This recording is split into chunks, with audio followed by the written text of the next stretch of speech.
आप कुदरत के साथ क्या कुछ कर रहे हैं, और कुदरत अगर एक इशारा करे, एक हलचल करे, तो लाखों करोड़ों की ज़िंदगी पर वो कैसे भारी पड़ जाती है।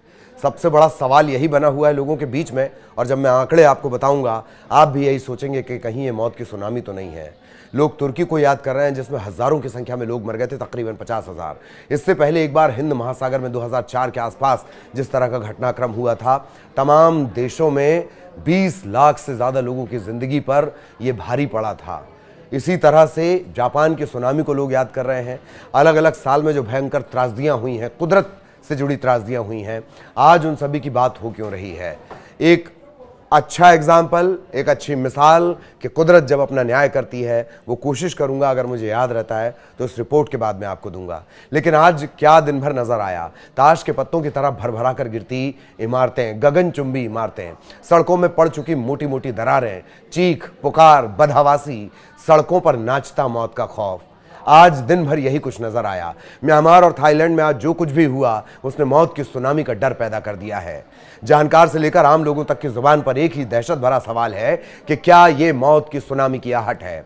सबसे पहले भयावह अपडेट आपको दिए देते हैं। म्यांमार में कुछ घंटों में मौत के जो आंकड़े सामने आए वो डरावने हैं। अब तक 144 से ज्यादा मौतों की पुष्टि कर दी गई है, जबकि 700 से 800 लोग घायल बताए जा रहे हैं।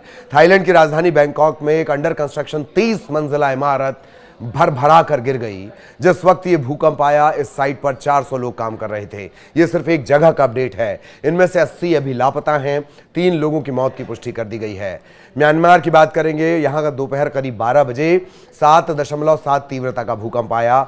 इसके झटके भारत, थाईलैंड, बांग्लादेश और चीन समेत 5 देशों में महसूस किए गए। लेकिन म्यांमार और थाईलैंड में तो मानो मौत का तांडव हुआ। काल का क्रूर खेल यहां पर चला।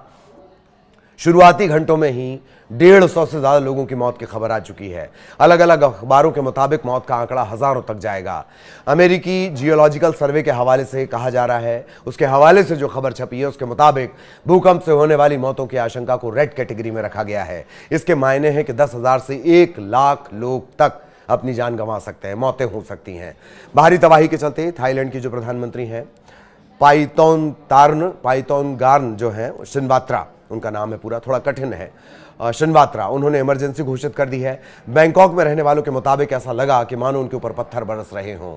थाईलैंड के एक जिले के एक पुलिस अधिकारी ने एक समाचार एजेंसी को बताया है कि एक टावर ब्लॉक गिरा हुआ है, उसके अंदर से चीखने चिल्लाने की आवाजें आ रही हैं, लेकिन रेस्क्यू की अपनी एक रफ्तार है, और वो भी तब जबकि पूरे देश में आपदा आ गई हो।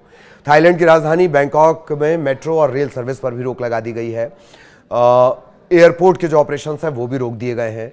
म्यांमार में काल की क्रूरता का अंदाजा इस बात से लगा लीजिए कि वहां 2021 से ही सैन्य शासन है। सैन्य शासन ने अंतर्राष्ट्रीय मदद की अपील की है।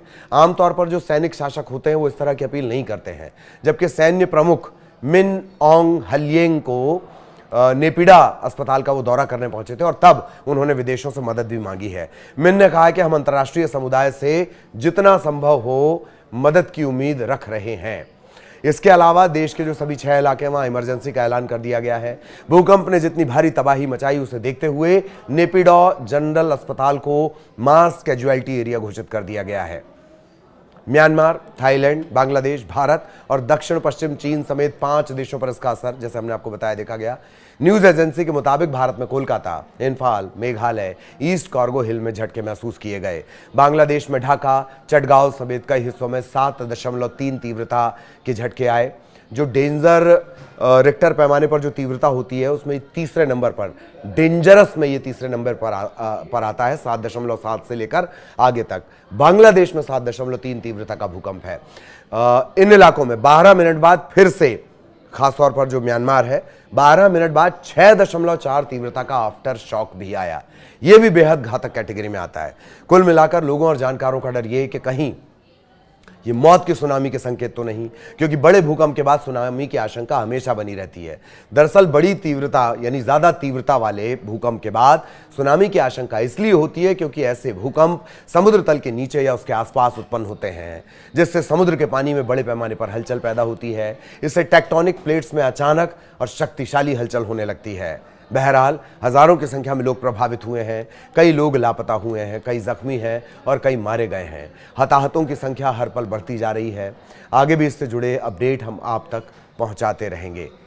और कुदरत का ये जो कहर टूटा है, एक तरह से कुदरत का कहर इसे कहा जाए या लोगों की नासमझी इसे कहा जाए, ये आप तय करें। लेकिन माना यह जा रहा है कि इसमें हजारों लाखों की संख्या में हताहतों की संख्या बढ़ेगी। लोग जापान की सुनामी का जिक्र कर रहे हैं, हिंद महासागर की सुनामी का जिक्र कर रहे हैं, तुर्की में जो भूकंप आया था उसका बार बार जिक्र कर रहे हैं कि कहीं उतनी भीषण तबाही ना हो, वो मंजर दोबारा ना देखना पड़े। आगे भी अपडेट आप तक पहुंचाते रहेंगे। नमस्कार।